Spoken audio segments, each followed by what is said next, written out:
Today's my presentation and my presentation topic is helium and acetylium. In the content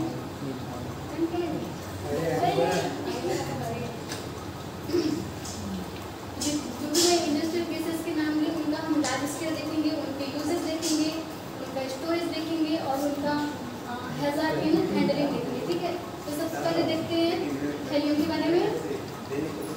silence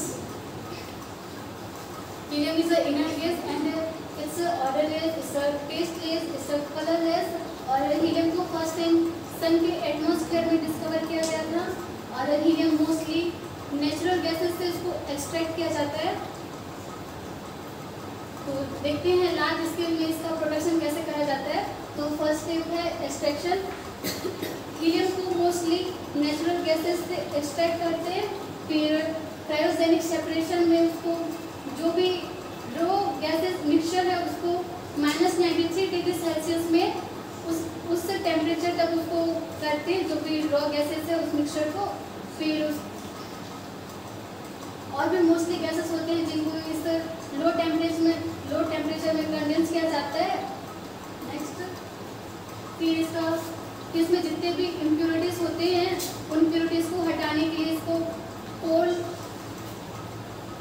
activated charcoal के through इसकी impurities को हटाया जाता है purification के लिए। फिर क्रायोजेनिक डिस्टिलेशन में जो रो हीलियम है उसको फर्दर उसके जितने भी और भी कंपाउंड्स होते हैं उन फर्दर कंपाउंड्स को सेपरेट किया जाता है। फिर PSA टेक्निक के थ्रू हाई प्योरिफिकेशन टेक्नोलॉजी में गैसेस को सेपरेट किया जाता है और इन गैसेस को सिलेंडर में स्टोर किया जाता है। तो इससे पहले वाले स्लाइड में दिखा गया था कि जो सिलेंडर था उसमें गैसेस फिल थे। स्लाइड आगे चलाइएगा, क्या आगे करते नहीं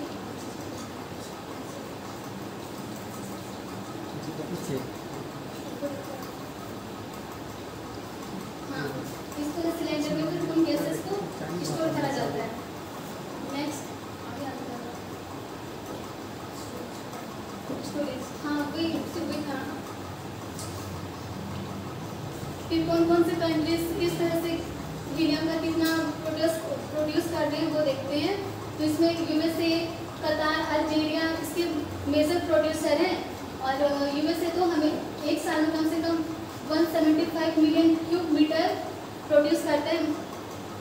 क्यूब मीटर मतलब वो मीटर के ऊपर ऐसे स्थिर रहता है ना, क्यूब मीटर वो है, इसमें शो नहीं कर रहा है।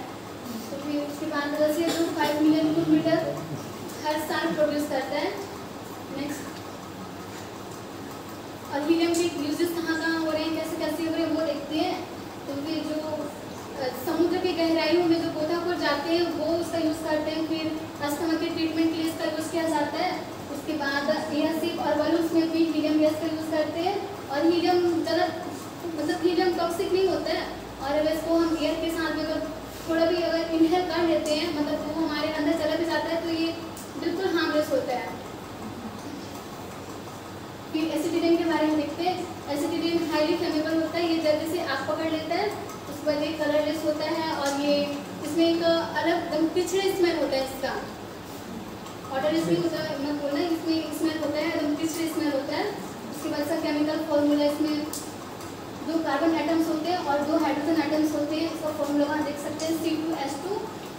नेक्स्ट फिर लार्ज स्केल प्रोडक्शन में इसका केमिकल रिएक्शन बता रही हूँ। इसमें कैल्शियम कार्बाइड और हाइड्रोजन का जब रिएक्शन करते हैं तो एसिटिलीन का फॉर्मेशन होता है। उसके बाद चाइना जो कि कार्बाइड बेस्ड प्रोडक्शन के लिए वो मेजर प्रोड्यूसर है। चाइना जितने भी कोल बेस्ड और कार्बाइड बेस्ड जितने भी प्रोडक्ट्स हैं उसको वो भारी मात्रा में बनाता है। नेक्स्ट इसके यूजेस देखते हैं। एसिटिलीन को ज़्यादातर वेल्डिंग के लिए या फिर मेटल्स को कट करने के लिए यूज़ किया जाता है। आप देख सकते हैं वहाँ पर वो जिसमें एसिटिलीन गैस फील्ड वो जो टॉर्च है उससे वो लोग वेल्डिंग कर रहे हैं और फिर मेटल कटिंग के लिए भी किया जाता है और फिर प्लास्टिक प्रोडक्शन में भी इसका बहुत यूज़ किया जाता है। फिर किस तरह से उसको स्टोर करके रखा है वो यहाँ पर आप देख सकते हैं। सिलेंडर में ये सिलेंडर से भरे हैं, फिर उसमें कुछ ज़्यादा मात्रा में सिलेंडर है तो उसको किस तरह से ऐसे मतलब ऐसे नहीं रख सकते ना कि उसको एक फिक्स यूज़ किया जाता है। और बल्क मटेरियल मतलब बहुत ज़्यादा अगर सिलेंडर को भी अगर रखना होता है तो किस तरह से रख सकते हैं वो दिखाया गया वहाँ पर। फिर उसके हज़ार्ड देखते हैं, मतलब उस केमिकल्स के कितने नुकसान है, मतलब खतरे, रिस्क क्या क्या है, कितने डेंजरस है, उन सब के बारे में यहाँ।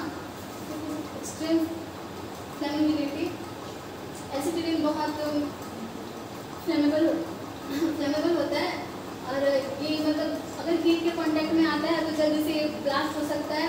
और